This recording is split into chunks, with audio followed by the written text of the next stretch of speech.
¿Qué tal están? Bienvenidos y gracias por acompañarnos. Nuevo programa de Psiquiatría Today, el podcast de divulgación médico-sanitaria que va dirigido a los profesionales de la psiquiatría, un tiempo de comunicación patrocinado por Adamet Laboratorios. Recuerden que todos los programas que realizamos de Psiquiatría Today se pueden escuchar en la web Adamet TV Profesionales, concretamente en el enlace profesionales.adamettv.com.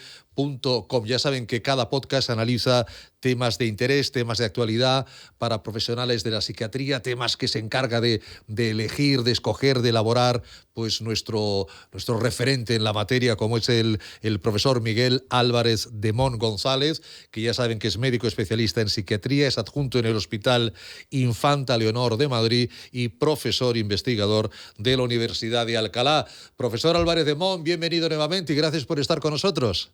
Ricardo, muchas gracias a ti.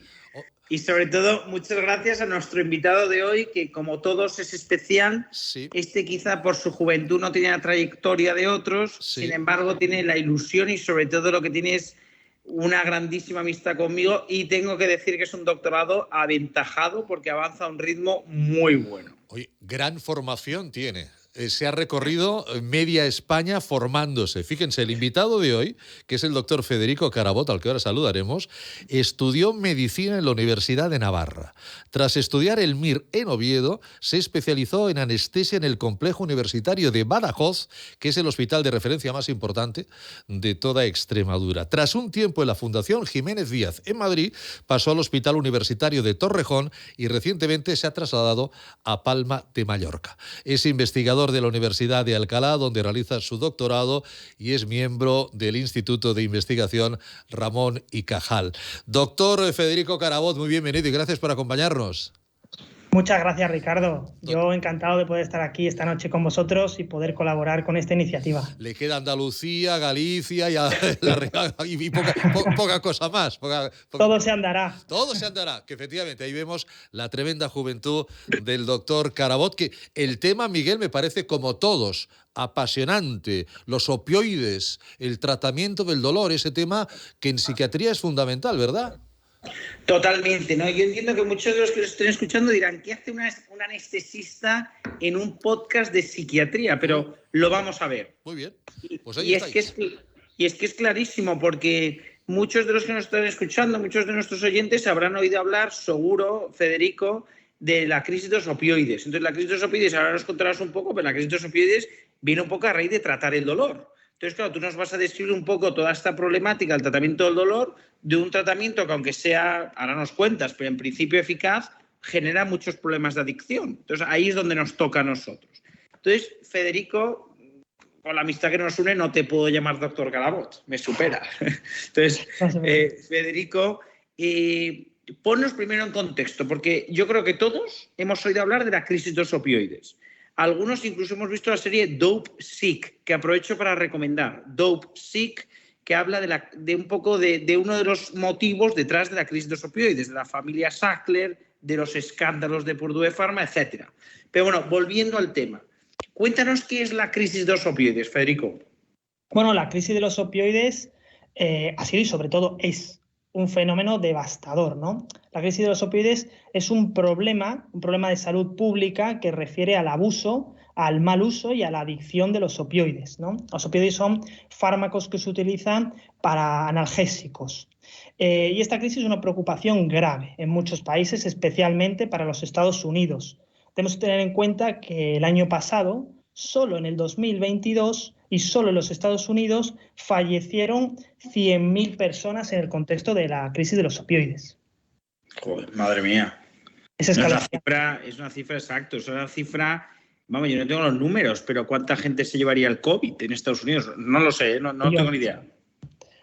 Sí. Digo que en un año. Contra una epidemia, ¿no? Tiene sus diferencias, pero sí, no, es un tema... No, por supuesto, una es de origen infeccioso, esta es más de un problema de generar una adicción, luego... Pero cuéntanos, o sea, un poco la historia, porque de hecho no sé si lo contarás, pero a mí me suena que creo que fue bajo la presidencia de Donald Trump, creo que se declaró esto una emergencia de salud pública, ¿no? Yo creo, pero bueno, Cuéntanos un poco la historia, o sea, porque un problema de esta magnitud no se genera de un día para otro. Pero el problema viene muy de lejos. En concreto, bueno, a mí me gusta recordar siempre que esto viene del siglo pasado. O sea, en los años 80, el dolor agudo se trataba con tanta frecuencia con opioides que el propoxifeno era el segundo medicamento más dispensado en los Estados Unidos, ¿no? De hecho, por aquel entonces, el presidente, que era Carter, manifestó que la desviación, el mal uso, el abuso de drogas legales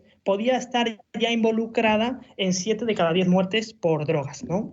Esto es en los años 80. Eso en los años 80. Paralelamente, a finales también del siglo pasado, aparecen una serie de factores que provocan un aumento del dolor en la sociedad, ¿no? Vemos un envejecimiento de la sociedad, ¿no? Que se hace una población más longeva, pero también más obesa, ¿no? Por otro lado, asistimos a avances en la medicina, es decir, unas mayores expectativas a los tratamientos que venían desarrollándose durante todo el siglo. Pues van mejor los tratamientos, sobre todo pues muchas cirugías que se hacen más frecuentes y que además mejoran la técnica, provocan una mayor supervivencia a enfermedades, pero también una cronificación, ¿no?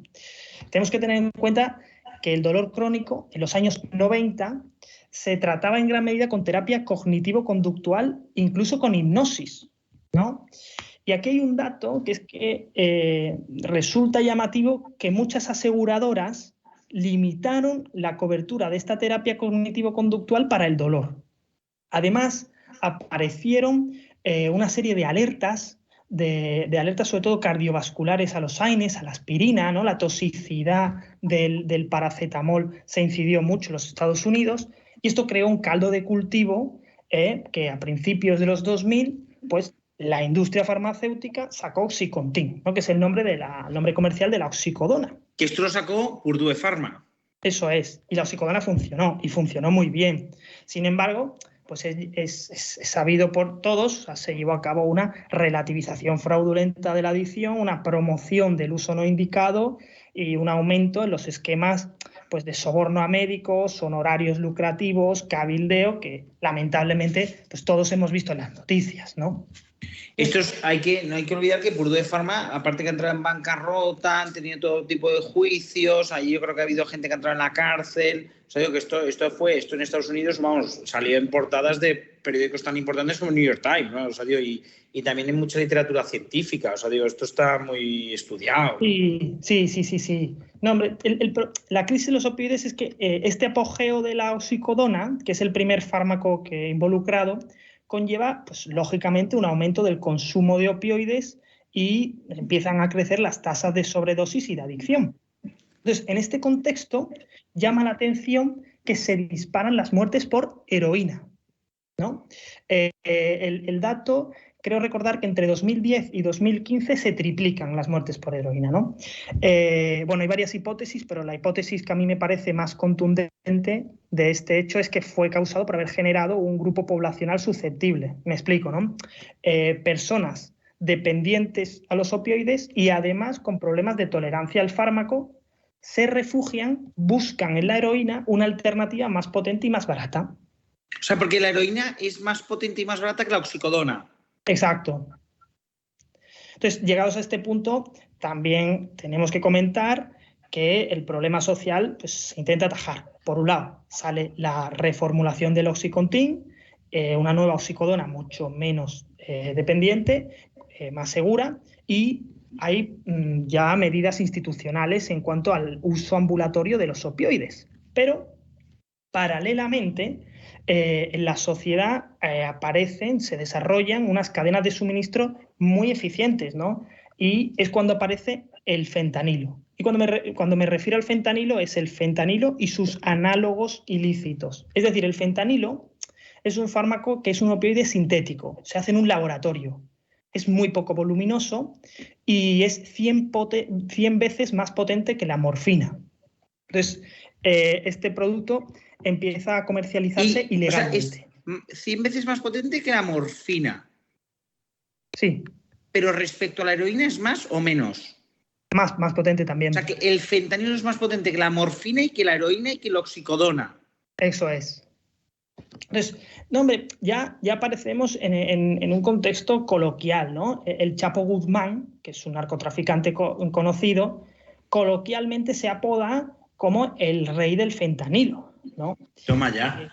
Sí, no, la magnitud ya empieza a coger un calibre. Claro, porque todos estos análogos ilegales, claro, son de tráfico de drogas como cocaína. O sea, digo que lo trafican. Sí, suelen tener laboratorios fuera de los Estados Unidos y luego lo meten, ¿no? Digo que igual que el narcotráfico, vamos. Exacto, totalmente.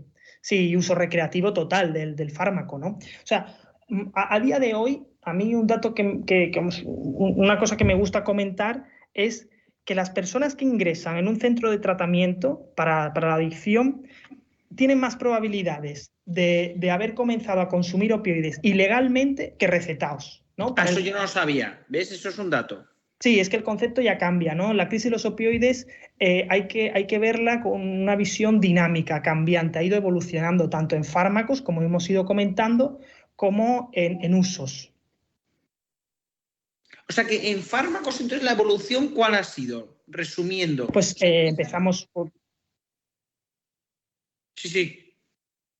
Pues yo creo que empezó con la oxicodona. Es verdad que ya comentaba, ¿no?, que el propoxifeno fue el fármaco más dispensado, el segundo fármaco más dispensado en los años 80 en los Estados Unidos, pero digamos, el papel relevante, la explosión viene con la oxicodona. Luego aparece la heroína, que no es un fármaco, o sea, es ilegal, y luego aparece el fentanilo. Pero ya un poco la sociedad en la que está, de alguna manera, en el ajo. O sea, ahí aparece también pues, mucha gente que busca pues, médicos que le receten opioides y ya bucles, ¿no?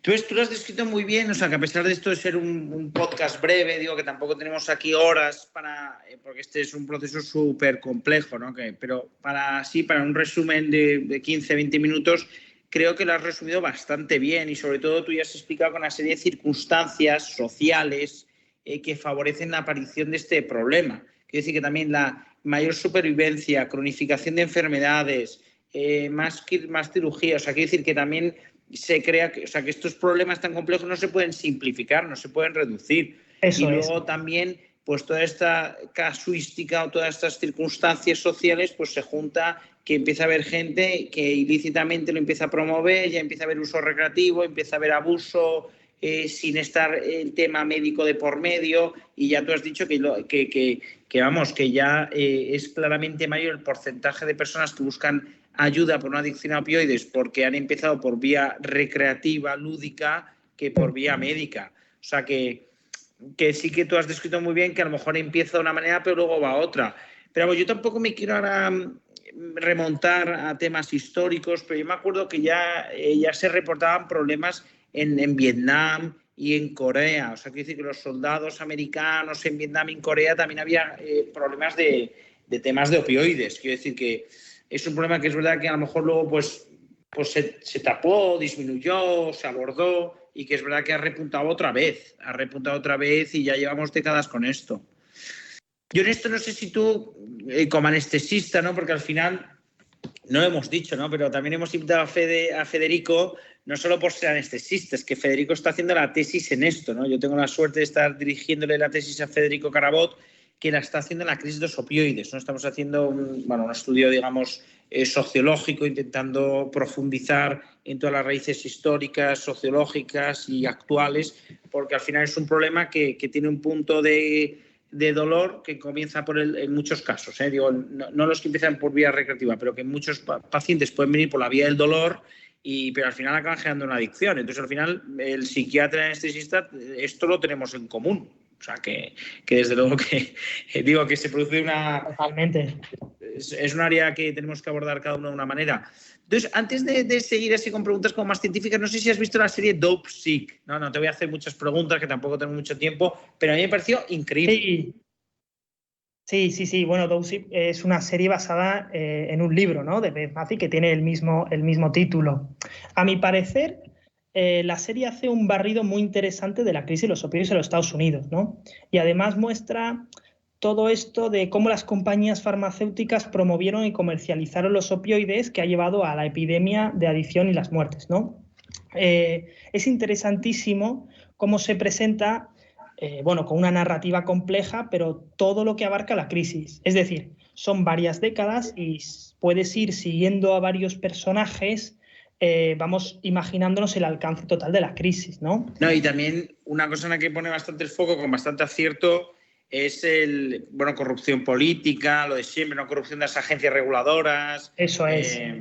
Digo que esto, como siempre en todos los problemas gordos, eso es muy complejo. No digo que eso, yo creo que la serie se ve. Yo creo que es una serie. Sí, vemos al adicto, pero también vemos a familiares y amigos, vemos a sanitarios, ¿no? Médicos, vemos farmacéuticos y papel de funcionarios de la salud pública. Sí. Si bien es cierto que, en mi opinión, la serie simplifica un poco todo y se centra en las acciones de la compañía farmacéutica. Pero es una serie, o sea, digo que también, ¿qué le vas a pedir? Ya, pero bueno, como venimos diciendo, estas compañías desempeñaron un papel significativo, pero hay muchos más factores, ¿no? O sea, la ética médica, el acceso a opciones de tratamiento alternativa a los opioides, acciones políticas, incluso un factor sociocultural, filosófico del yo, el ya, el ahora, ¿no? Y entonces una pregunta, Fede, porque yo quiero aprovechar que tú estás aquí, ¿no? O sea, que identificar un problema, describirlo, caracterizarlo está muy bien.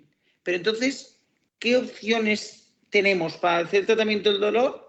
Y luego, teniendo en cuenta que estamos escuchándote psiquiatras, fundamentalmente, también habrá médicos de otras profesiones, otros profesionales sanitarios, nosotros, ¿qué nos recomiendas que hagamos ante un paciente con dolor? Porque muchas veces, sobre todo en la depresión, es muy frecuente que la depresión tenga sintomatología física y a veces se quejan de dolores. Entonces, ¿qué nos recomiendas hacer? ¿Llamamos a anestesista nada más que entre el paciente por la puerta? No, pero Claro, entonces, danos unas pautas para que nosotros, o sea, porque el dolor que ya se resiste, vale, pero ¿qué es lo primero que nosotros podemos hacer? ¿Una interconsulta de anestesia o crees que hay algo que podemos hacer antes que poner una interconsulta de anestesia? El tratamiento del dolor, ya sabes, todo es un mundo, pero la Organización Mundial de la Salud hace ya unos años lo facilitó todo mucho con una famosa escalera, la analgésica, ¿no? Actualmente esta escalera es un ascensor porque puedes ir más rápido, pero el concepto es el mismo. Hay un primer escalón donde está el paracetamol y AINES como Antium, Nolotil, ¿no? Un segundo tramo con opioides menores, con el tramadol a la cabeza con la codeína, un segundo y medio donde estaría la buprenorfina, que realmente, por ser un opioide mayor, pertenece al tercer escalón con opioides mayores como fentanilo, hidromorfona, oxicodona, morfina, etcétera, ¿no? Y un cuarto escalón, que es verdad, que son las técnicas intervencionistas, son las infiltraciones, bloqueos, la neuroestimulación. Pero no podemos olvidar que esta escalera tiene una barandilla muy importante, que son los coadyuvantes, es decir, antiepilépticos como pregabalina, gabapentina, anestésicos locales y antidepresivos, ¿no? Esto lo manejáis muy bien, ¿no? La amitriptilina y sobre todo, pues la duloxetina, que está dando muy buenos resultados. O sea que entonces en un paciente con, lo es que entre duloxetina y los tricíclicos se tolera mejor la duloxetina, eso está claro, porque los tricíclicos, en cuanto subes un poco, no sé, una amitriptilina, en cuanto subes de 10 miligramos noche y tal, no es raro que se empiece a tolerar mal. Entonces, tú nos dirías, aparte de una evaluación buena, es verdad que una buena opción que tenemos en pacientes que cursen con dolor de antidepresivo, la duloxetina, sí, funciona. La duloxetina está demostrando una eficacia muy potente, sobre todo, ya no solo en la fibromialgia, pero en la neuropatía diabética, 30 miligramos, si no subir a 60 miligramos al día de duloxetina, y la verdad es que la mejoría del paciente es franca. Bueno, nosotros lo que queremos es que mejoren los síntomas depresivos, porque a mí me va a venir por dolor. O sea, pero el dolor genera depresión y la depresión genera dolor, ¿no? En eso también tienes razón, ¿eh? En cuanto mejoren Eso, vamos, no hay nada como estar con dolor para verse lo cabreado que uno está. Bueno, y el entorno, ¿eh? Claro. Que a veces el antidepresivo también puede ser para familiar.